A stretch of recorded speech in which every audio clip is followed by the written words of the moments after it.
Sige, babalik naman kayo.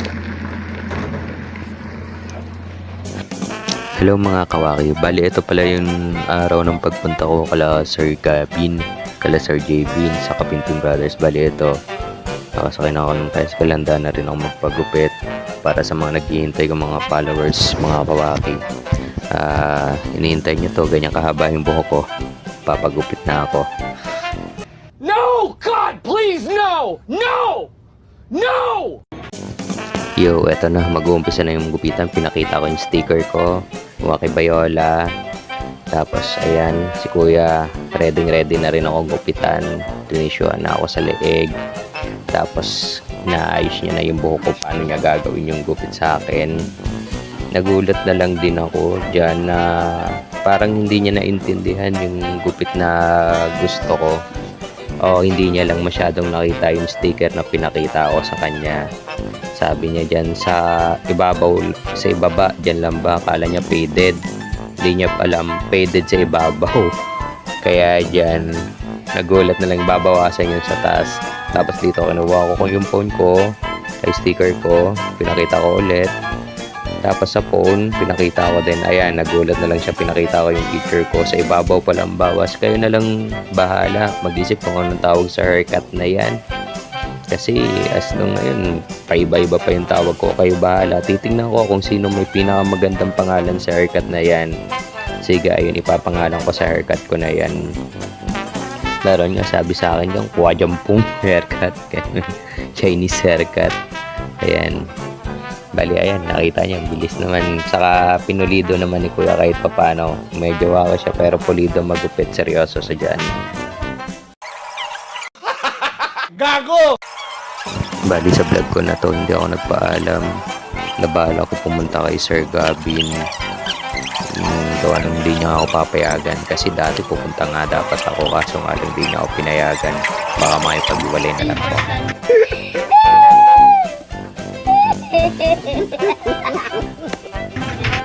At eto, natapos na nga ang gupitan natin. Bali dyan, okay na okay, pulidong-pulido yung gupit ng kuya. Nakuha niya yung gusto ko.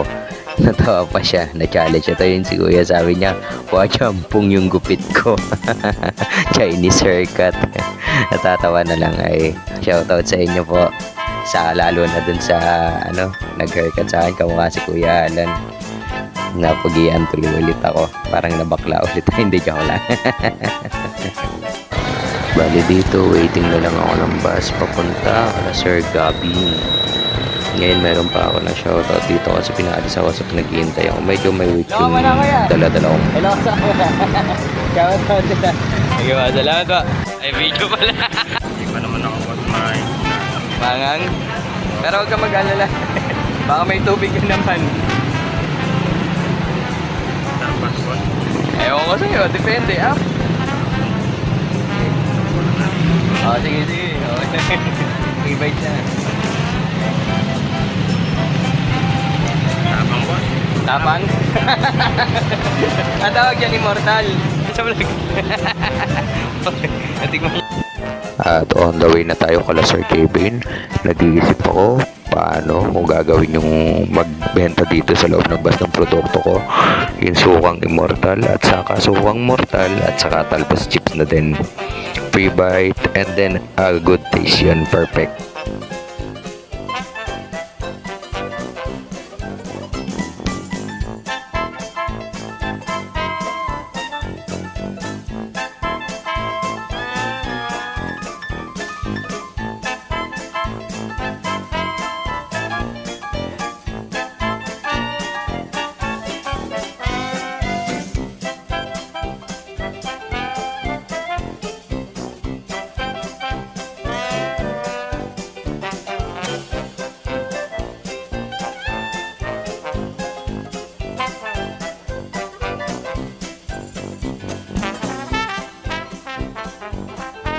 At ito, nagbenta na nga ako.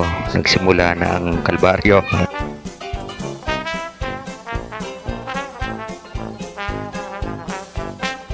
Okay lang, walang benta. Nandiyan naman si Mami.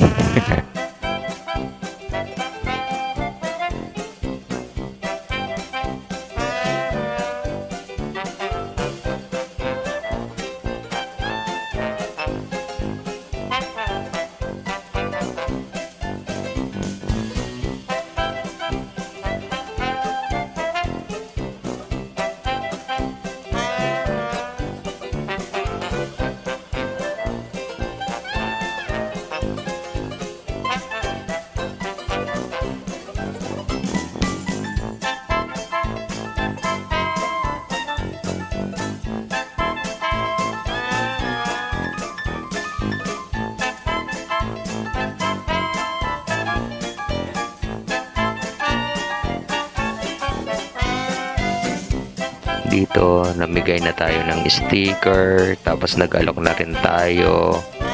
Bali, eto, kasamang palad, wala akong nabenta.